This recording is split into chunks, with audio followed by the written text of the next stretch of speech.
Today we're gonna make orange financiers, which is like a little bite-sized cake that is flavored with orange and brown butter and a little bit of vanilla.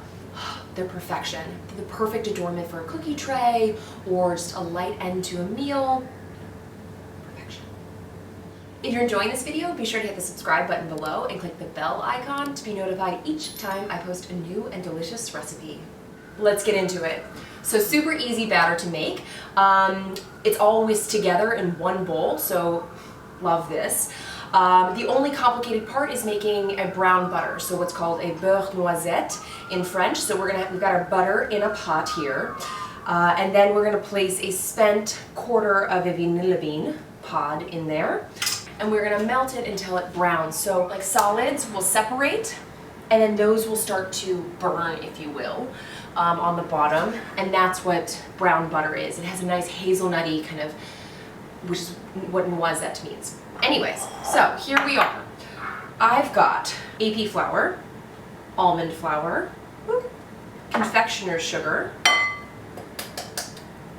So my butter was already pretty soft, as you saw, so it's gonna melt pretty fast.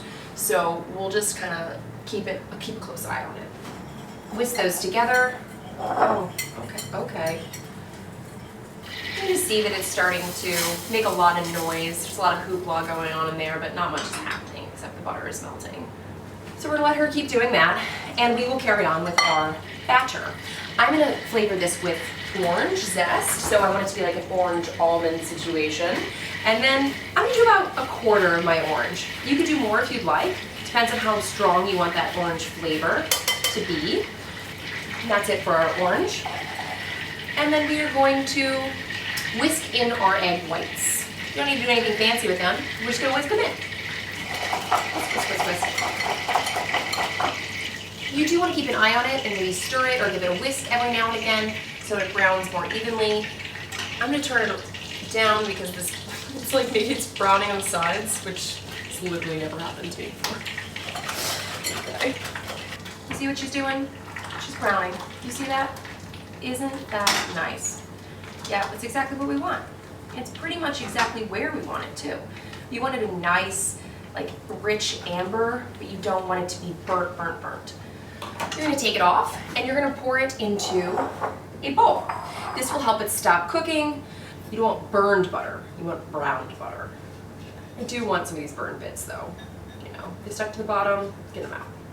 So while this butter cools just a touch, I'm going to show you the molds that we're going to use.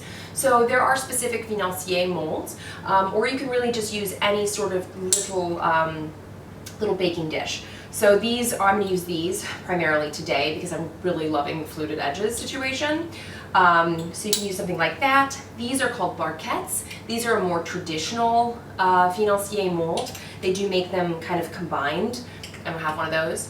Or you can bake them in a silicone mold. You're going to want to make sure you butter and flour this mold. These are nonstick, so you really don't have to do that. But any number of small individual or kind of connected molds will work for these. You just want them to be fairly small. You know, they're bite size. I'm going to put these on my baking sheet. It'll just be easier to bake them this way. So I'll give those a spray later. Right now we are going to add our butter, which is still pretty warm, so you want to be careful. You want to add it in several additions so that it doesn't, you know, cook your eggs. So I'm just going to go ahead and like doop. And I'm just like whisking as I do it, so I'll move so you can see me. Oh, that's hot. Do you see how it almost thickens the batter? Isn't that interesting? Oh, it smells so nutty and oh, it smells so beautiful. Yes, it does. Get that in there. Ooh, there's the flavor. Yes. Give it one last whisk. Now, sadly, this batter has to chill. I know. You want your butter to set. Essentially, you want it to re-solidify. You want the batter to set. It's going to thicken considerably, which is going to make it rise nicely. You don't want to bake it like this. So I'm going to go ahead and cover the top with plastic wrap, right on the surface. Make sure you get it right on the surface. All of my other ingredients were cold, so the batter is actually fairly cool. So this is going to chill. We're going to put it in the fridge probably let's give it a good 2 hours. You could make this ahead of time. You could make this a day or two in advance, and that would be amazing. Because financiers are best the day they're made. So you can prepare the dough or batter and have that chilled and ready to bake. All right, so our batter has chilled and we are ready to bake her. So I've got my molds here, which we already lined up, and I am gonna go ahead and hit these with a little spray. It's just regular cooking spray. You still want them to stick. Go ahead and get your batter into a piping bag. It's gonna make it so much easier to get into your molds. This is optional, but I'm gonna go ahead and tie off my bag. You could tie it in a knot, but I don't love that look. So I like to just tie it with a little piece of plastic wrap. Just a much cleaner looking bag, which no one else is gonna see but you'll know. Now I have preheated my oven to 350 degrees and I am ready. I've got everything ready to go. All my mise en place is ready, and we're gonna pop these in there as soon as we pipe them. Now I'm not gonna cut a very large hole because this batter is a little loosey-goosey, so I don't want to just get it everywhere. So go ahead and I'm gonna try and do it so that you can see it, but you want to pipe them about 3/4 of the way full. If you don't pipe them high enough, then they won't rise tall in the center, and that would be a tragedy. If you pipe them too much, then they will overfloweth. Obviously this makes like 50, but we are gonna make 50 because who am I gonna feed? But I will save my batter and bake them another day. All right, so I will top this and I will save it for another day or a little later. And then we're gonna dust this with confectioner sugar and pop it in. I got myself a little baggie here, confectioner sugar, naturally, as one does. It's kind of a fatter sieve, so I'm gonna I like try to be a little gentle with it, right? Like,